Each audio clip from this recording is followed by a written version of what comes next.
cross-channel attack, beginning on the 6th of June, had accomplished the first phase of the invasion.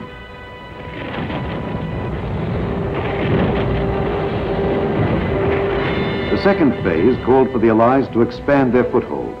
They needed space to maneuver, room to handle the large amounts of men and materiel streaming over from England.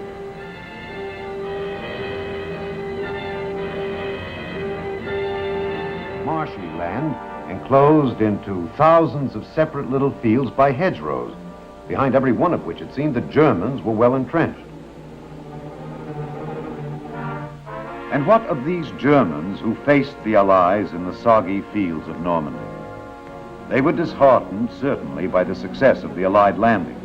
Moreover, the German people were exhausted after 5 years of war and with the effort of fighting on 5 fronts. But the troops themselves were far from beaten. They were skillful, tough troops, seasoned by experience. Their discipline was sharp. Their morale was high.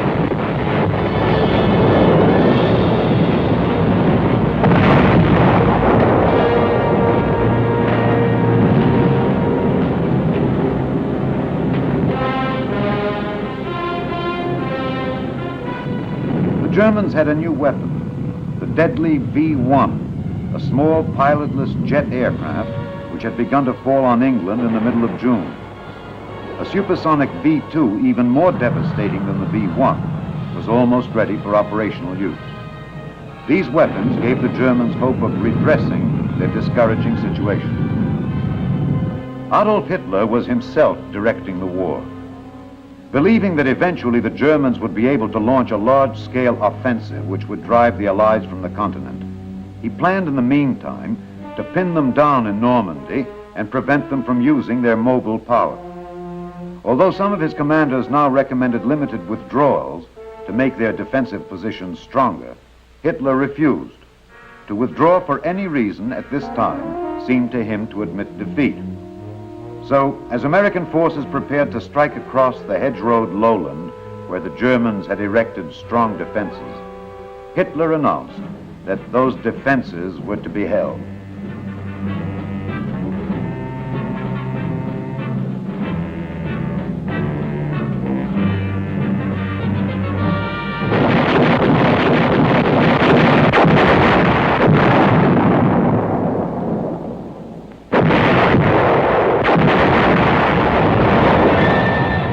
The American attack began in the dawn hours of July 3rd, and it lasted for 17 rain-soaked, agonizing days.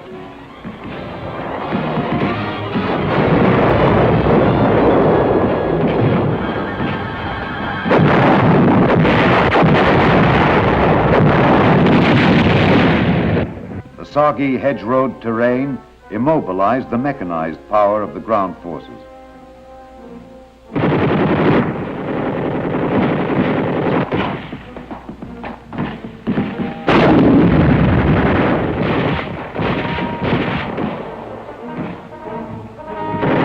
Slow, painful advance was measured in yards, a hedgerow at a time.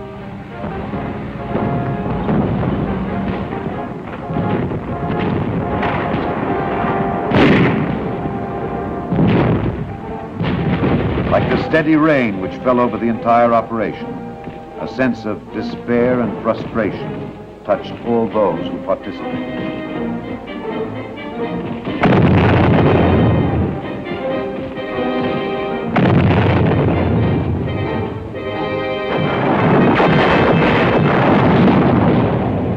The last action in this offensive was the battle for Saint-Lô.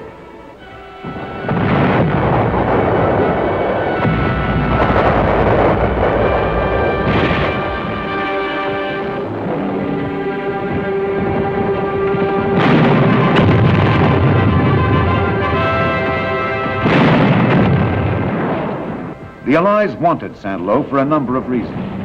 Its prestige value, the effect its capture would have on the Germans, and as an access to roads leading south. After a week of bitter fighting, they got it. The cost was high, as was true in all the hedgerow fighting, but the town was secured, and in the process, a memorial was created. An infantry battalion commander killed before the gates of the city was carried into Saint-Lô with the liberators. His body was placed on a pile of rubble, an impromptu shrine to the qualities of courage and sacrifice that had made the drive to Saint-Lô possible. The triumph belonged to the dead as well as to the living. The results of this July offensive were disappointing. The greatest gain had been only 7 miles. The need was urgent for a way to break out of the containment of the Normandy situation, to get onto flat, dry land so that the Army's mobile force could be unleashed. General Omar Bradley, commander of the American troops, had been forming a plan for some time. Bradley's plan, which was codenamed Cobra, was to gather together an overwhelming concentration of ground troops, twice as great a force as would normally be used on such a narrow front, and combine it with a massive assault from the air by the Army Air Force. For weary American troops, it was a welcome respite, a time to relax.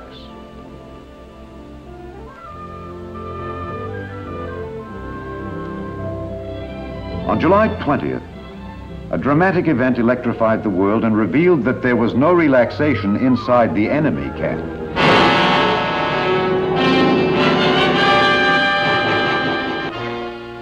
Hitler himself announced that a cabal of high-ranking army officers had tried to assassinate him with a bomb in order to seize political power. The abortive coup had little effect on the military situation. It revealed no widespread discontent with Nazi rule among the armed forces. The combat soldier was too busy simply trying to remain alive.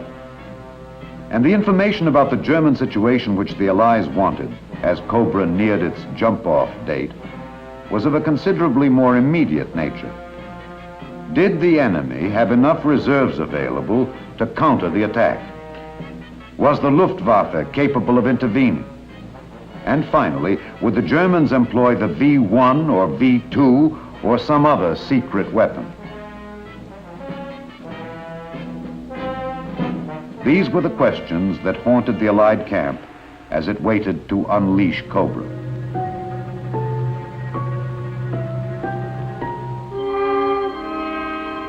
July 24th was the day scheduled for the attack. Because the day was heavily overcast, however, with inadequate visibility for air attack, the operation was postponed.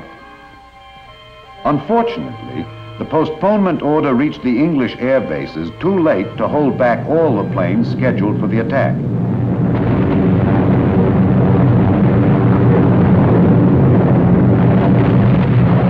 The bombardment from the planes which did not receive the postponement order was not great enough to damage German positions seriously.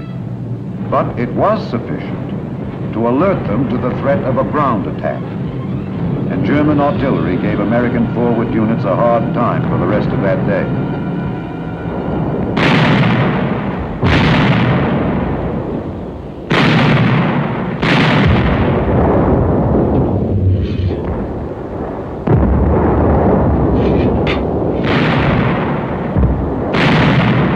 For General Bradley, an immediate and urgent decision had to be made. The prospects were improving for good weather the next day. Should Cobra be launched, even in the face of the possibility that the Americans had now lost the important element of tactical surprise? Or should it be postponed at least for several days, which might then give the Germans a chance to prepare even stronger defenses? Bradley's decision. Cobra would strike again at 11 o'clock the next day.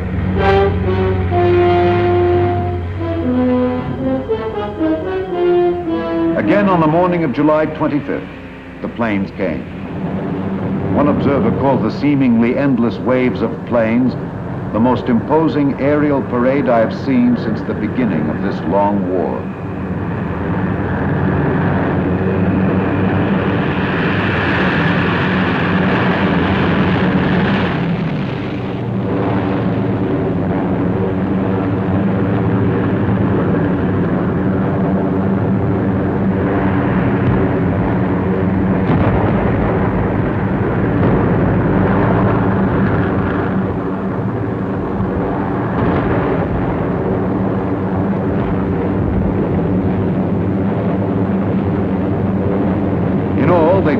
than 4,000 tons of destruction.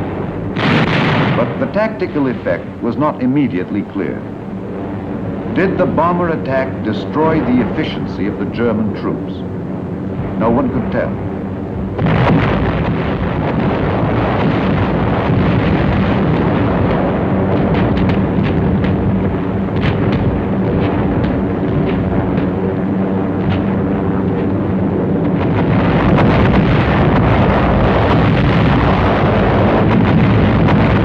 General J. Lawton Collins, 7th Corps commander, who was to spearhead the attack, had little time to ponder the question. For better or for worse, Cobra was launched. The troops moved out at once.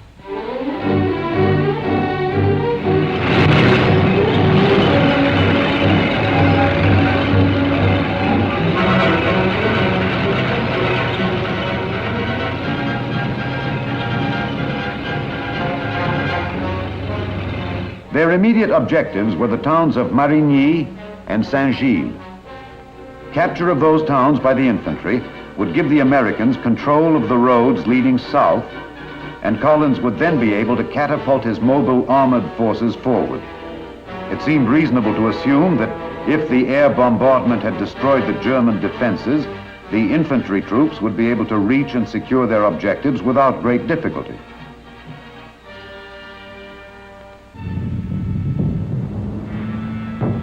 To their surprise, they met strong resistance.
At the end of the first day of the attack, Marigny and Saint-Gilles were still in enemy hands.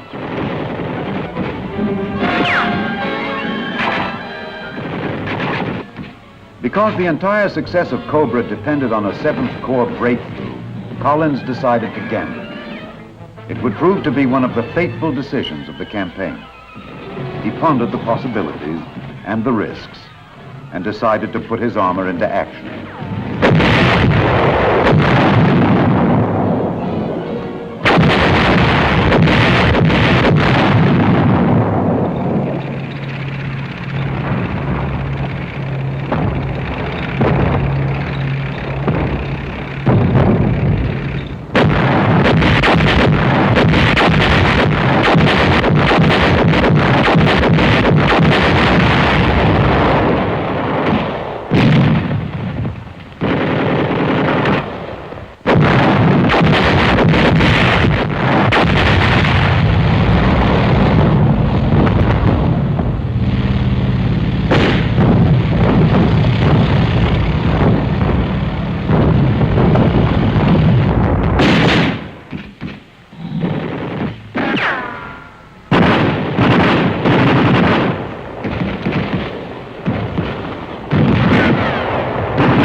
Gamble paid off. In mid-afternoon of the 26th, one armored column, having cracked the enemy's defenses around the town, rolled through Saint-Gilles. There was no longer any doubt. The German line had definitely been penetrated. The 7th Corps had achieved its breakthrough. But the drama of the breakthrough did not end at the Coutances-Caumont line. The drama lay in the development of the breakthrough into a breakout of major proportions. The decision to accomplish this was General Bradley's. He had achieved the limited victory he had sought. Cobra had been a success. He could stop now. But he sensed from their disorganized reaction that a deep wound had been inflicted on the Germans.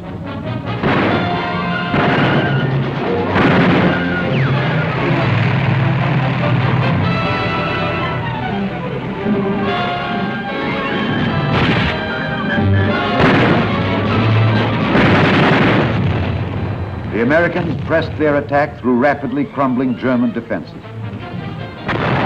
By the end of the month, United States forces stood at the base of the peninsula, at the gates of the province of Brittany, and a nightmarish phase of the battle, the war of stalemate, was over.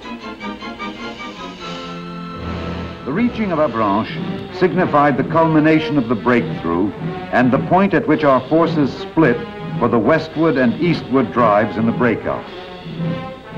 To the west, there was the dash across Brittany, where the ports of Saint-Malo and Brest finally became prizes of conquest. To the east, there was the repulse of the German counterattack at Mortain, where the American infantrymen withstood the onslaught of 4 German armored divisions and turned back Hitler's attempt to halt the Allied mobile column.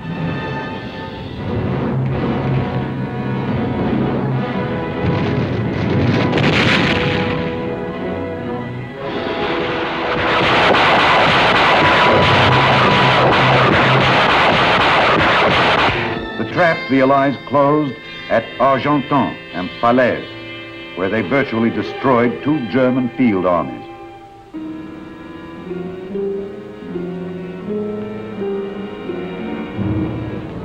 The drive east to the Seine River, climaxed by the liberation of Paris, and the civilized world thrilled to a symphony of joy and delight. The flowers, the kisses, the songs, and the wine.